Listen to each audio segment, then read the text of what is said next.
ఆపండి. మీకు మాకు సంబంధాలు లేవు. ఈ జన్మ కాదు, ఎన్ని జన్మలు ఎత్తినా కూడా మీకు మాకు సంబంధాలు ఉండవు. అనవసరంగా నా ప్రస్తావన తేకండి. అనవసరంగా నా ప్రస్తావన తేకండి. మీ ప్రస్తావన మీరు తేటలేదు. నా ప్రస్తావన తేవాలి మీరు. మీకు సంబంధం ఏంటి అడుగుతూ ఉన్నాను. సిగ్గు లజ్జ ఉంటే వేళ నుంచి ఆపండి. మీ తప్పుడు ప్రచారాలు, కంటి తుడుపు, ఏడుపులు ఆపండి. గౌరవంగా బతకడానికి ప్రయత్నం చేయండి.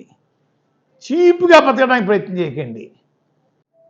నా కొడుకే కాదు, నా మనవరాలను కూడా రాజకీయాలు దింపుతాను. మనవరాలు ముఖ్యమంత్రి స్థాయి తీసుకెళ్తాను. మనవరాల తర్వాత మనవను కూడా రాజకీయాలు దింపుతాను. ఎవరు ఎన్ని ఏడిసినా ఈ కార్యక్రమం పూర్తి చేస్తాను. ఏడిసేవాడిని ఇంకా ఏడిపించడం కోసం నా మనవరాలను రాజకీయాలు దింపుతాను. ముఖ్యమంత్రి స్థాయికి తీసుకెళ్తాను. మనవరాలని కూడా తీసుకెళ్తాను రాజకీయాల్లోకి. వదిలిపెట్టను. ఎవడో ఏడుతున్నారని చెప్పేసి వదిలేస్తాను రాజకీయాలు. నేను వీళ్ళకి నాకు సంబంధం ఏంటి? గుర్తుపెట్టుకోండి, జాగ్రత్త. పిచ్చిగా వాక్కండి. పిచ్చిగా తప్పుడు సమాచారం ప్రజలకు ఇవ్వకండి. ఈ అమ్మాయి మాంగారికి క్యాన్సర్ వచ్చింది. 3 నెలలు నేను రాజమండ్రి హాస్పిటల్ రోజు వెళ్ళి వైద్యం చేయించాను. ఈ అమ్మాయి 3 వారానికి 10 రోజులు వచ్చి కూడా చూడడానికి హలో అంతే. వీళ్ళు సేవ చేశారట తల్లికి. నా కొడుకు 24 గంటలు నా సేవ చేస్తుంటే ఏడుతూ ఉన్నారు వీళ్ళు. వారం రోజులకి 1 గంట సేవ చేసేవాడు కదా నా కొడుకు, వాళ్ళ కొడుకు. వీళ్ళు నా మీద పెద్ద ప్రేమ వలబోసేస్తూ ఉన్నారు. పిచ్చివాళ్ళారా, అన్ని గుర్తున్నాయి అయ్యా. గతంలో సార్ మనస్పర్ధలు వచ్చాయి చెప్తున్నాను చూసారు మీకు. 7 సంవత్సరాల క్రితం నా భార్యకి క్యాన్సర్ వచ్చిందండి హైదరాబాద్లో. సర్జరీ చేయించానండి. 15 days హాస్పిటల్లో ఉన్నామండి. మళ్ళా 10 రూపాయలకి రండి కీమో చేయించానని చెప్పి డాక్టర్ సెన్సార్ గారు చెప్తే ఈ ఎదవలకి ఇంటికి వచ్చానండి. ఈ ఎదవలో 5 నిమిషాలు కూడా లోపల రావద్దన్నారు మమ్మల్ని. 5 నిమిషాలు కూడా మూడు పెళ్ళం మా ఇంటికి రావద్దు. ఇది వారి ఆదేశం అండి. వీళ్ళు మా మీద ప్రేమ చూపిస్తున్నారా? మా ఇంటికి రావద్దు అంటే హైదరాబాద్లో బ్రాహ్మిన్స్ చెక్కిన సుధాకర్ గారు ఉంటే వారి ఇంటికి తీసుకెళ్ళిపోయి అయ్యా ఆ 2 days ఉండి అక్కడికి రిటర్న్ అయ్యామండి. వీళ్ళు నాకు క్యాన్సర్ వచ్చింది, చిన్న కొడుకు వైద్యం చేయించట్లేదు, ఈగురు పట్టించుకోవట్లేదు అని ఏదో నాటం చేస్తున్నారండి. భాష కూడా మారిపోయింది నాకు తట్టుకోలేక. నన్ను ఎందుకు ఎత్తుకోవాలా? నన్ను ఎందుకు రోడ్డు లాగాలా? మీకు నాకు సంబంధాలు లేవే. 1 year నుంచి మేము రాకపోకలు లేవే, పూర్తిగా దిగిపోయే. ఇంకా నన్ను టార్గెట్ చేస్తూ ఉన్నారా? ఏ వాసించి టార్గెట్ చేస్తారని అడుగుతూ ఉన్నాను. నువ్వు టార్గెట్ చేసి బెదిరిపోతానా? కిల్లపూడి మనసు మనవండి ముద్ర వీర్రావు గారు అబ్బాయిని బెదిరిపించేస్తే బెదిరిపోవడానికి ఈ రక్తంలో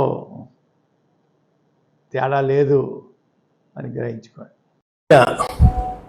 ముందుగా మీ యజమానికి మీకు నా నమస్కారాలండి.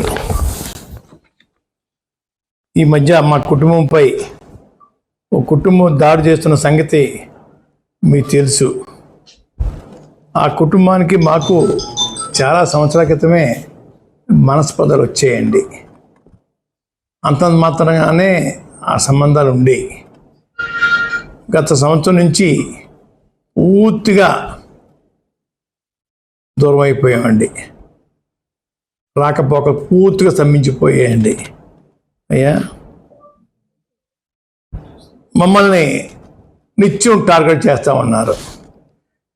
బిందులు నిండిపోతున్నాయండి ఆ కళ్ళ నీళ్ళు. వాళ్ళు ఏడుస్తూ ఉంటున్నారు, నిత్యం ఏడుస్తూనే ఉంటున్నారు. మా అబ్బాయి గిరి ఎదుగుదల గురించి నిత్యం ఏడుతూనే ఉంటున్నారు. అయ్యా ఓరలా పోతున్నారు, రగిలిపోతున్నారండి.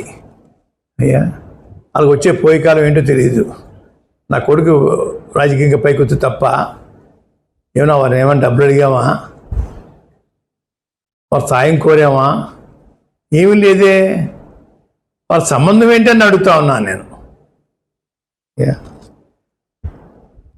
నాకు క్యాన్సర్ వచ్చిందని నన్ను ఇంట్లో బంధించారని నా చిన్న కొడుకు పట్టించుకోవట్లేదని, మా చిన్న కొడుకు మామయ్య గారు పట్టించుకోవట్లేదని చెప్పేసి తప్పుడు పేరాపన, తప్పుడు సమాచారం ప్రజలకు ఇస్తూ ఉన్నారు. అయ్యా తప్పు తప్పు తప్పు. రోజు నా చిన్న కొడుకే నాకు సేవ చేస్తూ ఉన్నాడు. రోజు నా చిన్న కొడుకే నాకు సేవ చేస్తూ ఉన్నారు. కాళ్ళు కూడా నొక్కి రాత్రిని పడుకునే వరకు కూడా సేవ చేస్తూ ఉన్నారు. అయ్యా మాకు నా కొడుక్కి నాకు మనస్పతి పెంచి దూరం చేస్తే వాళ్ళ గర్భకు వస్తానమ్మని చెప్పి అనుకుంటున్నారండి. చస్తే ఈ జన్మ కదా ఎన్ని జన్మలు ఎత్తినా కూడా గుమ్మం ఎక్కను.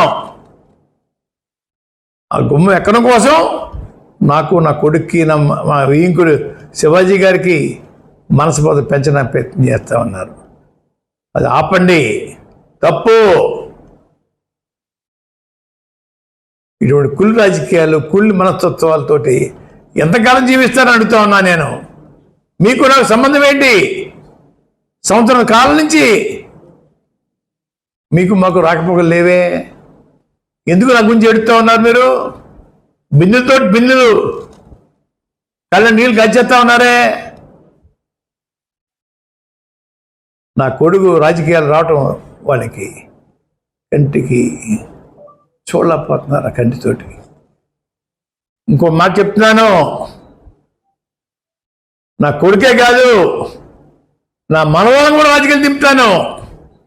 మనవరాలు ముఖ్యమంత్రి స్థాయి తీసుకెళ్తాను. మనవరాల తర్వాత మనవరాలు కూడా రాజకీయాలు దింపుతాను. ఎవరు ఎన్ని ఏడిసినా ఈ కార్యక్రమం పూర్తి చేస్తాను. ఏడిసేవాడిని ఇంకా ఏడ్పించడం కోసం నా మనవరాలు రాజకీయాలు దింపుతాను. ముఖ్యమంత్రి స్థాయికి తీసుకెళ్తాను. మనవరాలని కూడా తీసుకెళ్తాను రాజకీయాల్లోకి. వదిలిపెట్టను. ఎవడో ఏడుతున్నారని చెప్పేసి వదిలేస్తాను రాజకీయాలు నేను. వీళ్ళకి నాకు సంబంధం ఏంటి? అయ్యా గుర్తుపెట్టుకోండి, జాగ్రత్త.